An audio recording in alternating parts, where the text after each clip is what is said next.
Okay, so I just wanted to do a quick video to help those out there who may be thinking of making their own basketball hoop and backboard. So I have a little boy, and he's just 3 years old, and so I wanted to build something that was a little future-proof so that we can raise the backboard as he grows. And so I'm just going to share with you how I did that. I kind of wish I took some photos or videos along the way, but it's relatively simple, so I'll explain it. So you can see we got these boards of wood going across. I got 8 of them. They're about 4 inches wide, and I cut the backboard at 48 inches long, or 4 feet. So it's 4 feet from there to there. And from here to here, it's about 29 inches, each one being 4 inches like that. But you could use different size of wood, it really doesn't matter. You got 5 inches, you could use, I guess you could use 6. But I thought this looked good, and it's what was available. Also, this wood is treated, so it's a little better for outdoors. Of course, you could paint it or varnish it and do whatever you want to it.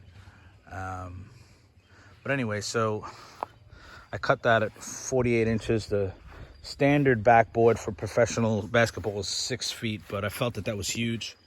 So as you can see, I cut 4 cross boards in the back, running vertically like this, and just screwed them in to support the backboard when I was making it. Then, of course, you got to mount the hoop here, and a good one will come with a spring there, so that when any impacts onto the rim, or people jumping, hanging on the rim, God forbid, are absorbed. So I think that's important if you haven't yet bought a rim, to get one that does have this feature. So yeah, you could see just the 4 screws going through, and then where they came out the back here, I was curious how I'm gonna kind of protect the nuts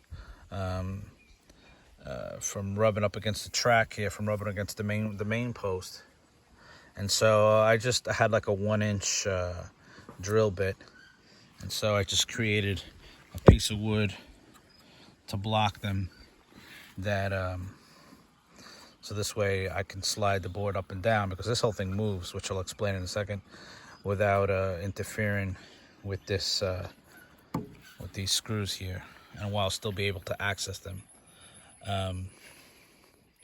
Because of the length of the screws and the extra support that I wanted to make here, I added 2 extra pieces of wood here behind where the rim mounts, where the screws are. So this way it's extra strong right here. Plus, I needed that also to provide the spacing for the board. But you could probably skip this whole thing right here, because the track is enough to hold it on and stuff. But I figured the ball was impacting over here and stuff, so why not just have the extra support there by filling in that space.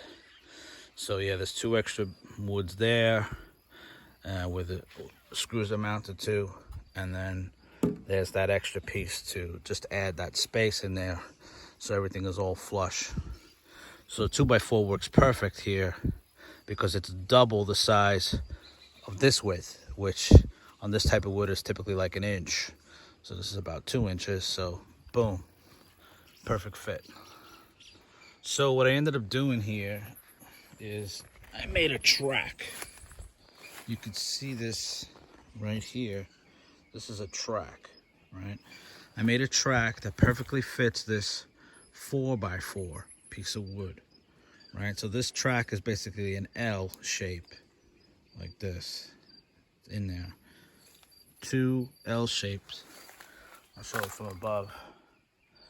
And I used 2x4s for that. So I was careful to make sure that the track is exactly, the size of this 4x4 wood beam, which really is 3.5 by 3.5. You know how they are. So that I constructed the whole backboard on the floor, including the track. Then we put cement in the ground here, as you can see. This is a 14 foot tall long wood, by the way. So we put this in the ground about 2 feet down, and I curved the top of the cement surface so that the highest point is where is the wood. This way the water will drip down when it rains. It won't sit here, because that's the last thing you want. I had an experience with something that we made where the water sat here and it rotted the wood away right at the base. So you want to have this curved so that the water can slip away when it rains. So anyway, after I constructed the track and the backboard, yeah, there's a bunch of screws coming in from the other side, by the way. Probably 2 on each piece of wood holding on the track from the front. So once I constructed the backboard and the track and had the rim on it, I picked it up, put it up onto the track, and you could have another person, or you could take a piece of wood and support it from the bottom there, and it'll just basically sit in its place with a little bit of help. And while I screwed on these cross pieces of wood here, which are also 2x4s, to support it in place. And what you realize is that when you make these tight, it actually starts to squeeze this piece of wood, and really doesn't want to move. So after I put on all 3 of those, that thing doesn't want to move. I thought I was going to have to like screw into this board, this pole a lot, 4x4, but I didn't. This thing basically squeezed the whole thing together and doesn't want it to move. So it was actually simpler to mount the board to the post than I thought, because all I did for extra security here was add this piece of wood here to make absolutely sure that this thing doesn't slide down the track. So there's technically only 2 screws going in to this main board here, to the support 4x4. And I really didn't want to drill that one too much and put too many holes, because I want it to last for as long as possible. So anyway, yeah, I could put a few more screws in there or whatever, which I'll do it. I'll probably put 1 or 2 more supports there too, just to make sure. I'm going to add a few more screws here.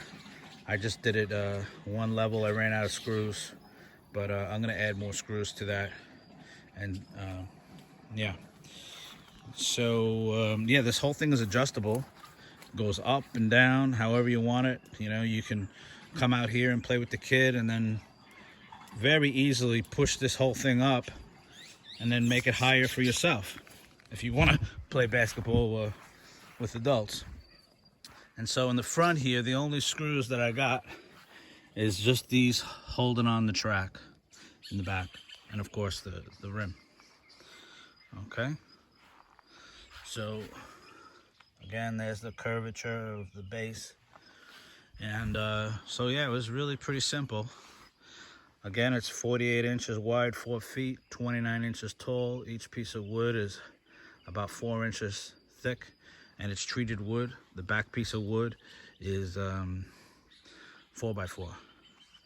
And so yeah, the only tricky thing is, just make sure you get a lot of screws, a lot of threaded screws that have different lengths, because you don't want to be in the middle of a project and not have all the right screws, which is what almost happened to me there. So anyway, like I said, we left all this extra length after putting it 2 feet in the ground. Figured out that I can get the regulation height if I needed to by pushing this thing all the way up to the top. It'll sit right there, and the rim would be at 10 feet. Okay, so anyway, I hope that was helpful, and I hope you save some money by making your own basketball hoop and backboard. I'd say this whole thing cost me, I don't know, $75 maybe, something like that. $50 maybe with the wood. I'm saying between $50 and $75 of wood, something like that. A little bit of concrete, and the rim was extra. I got it on Amazon. Got a whole bunch of options there. But now I didn't make it, stick out. You know how a basketball board is supposed to stick out like this way. They make it hang out And you could do that. Obviously, you could improvise. You can make something longer here with the track and such. But I don't feel that's necessary. We're not playing serious crazy basketball here. We don't have to run all under that and everything. I feel like this is good enough. Plus, it allows you to use a thinner wood, because some people are using what the next size up besides 4x4. What is it, 6x6 or something like that? That's just huge. And obviously, you need more support if you're going to have the rim hanging out, and especially if people, God forbid, are going to hang on it. So this way, it just makes the whole thing simpler and basically overall stronger. Yeah, so I guess that's it. Thanks for watching.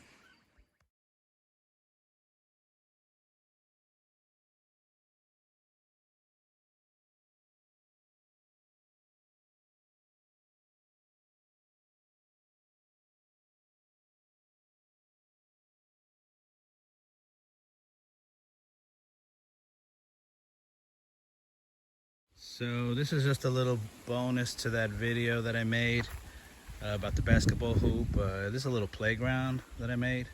I showed some photos there in the video that I basically got my inspiration from an existing playground. These are just a bunch of metal pipes, iron that we welded together to make this playground that was inspired by the other one. I bought these swings. You could buy them on Amazon.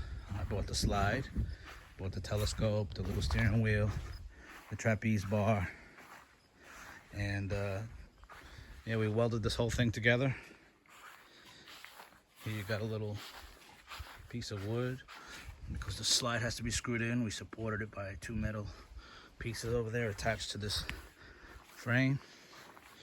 So it's pretty straightforward. I got the approximate measurements in the other photo so that you can theoretically make one like this if you want to.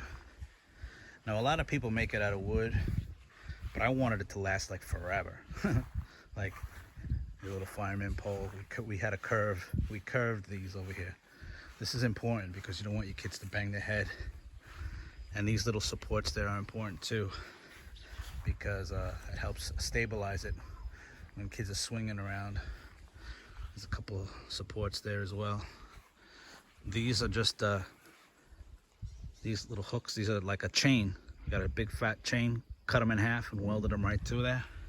You can lube them up a little bit, that helps. Then you got to paint it with an anti-rust paint first, a couple times, once or twice, and then top it off with your desired color. And these chairs are just here because we threw a rope up here that a little kid could swing back and forth there. But that's nothing. But yeah, and then there's a little rock climbing wall. That's simple, but we're gonna fix that up a little bit.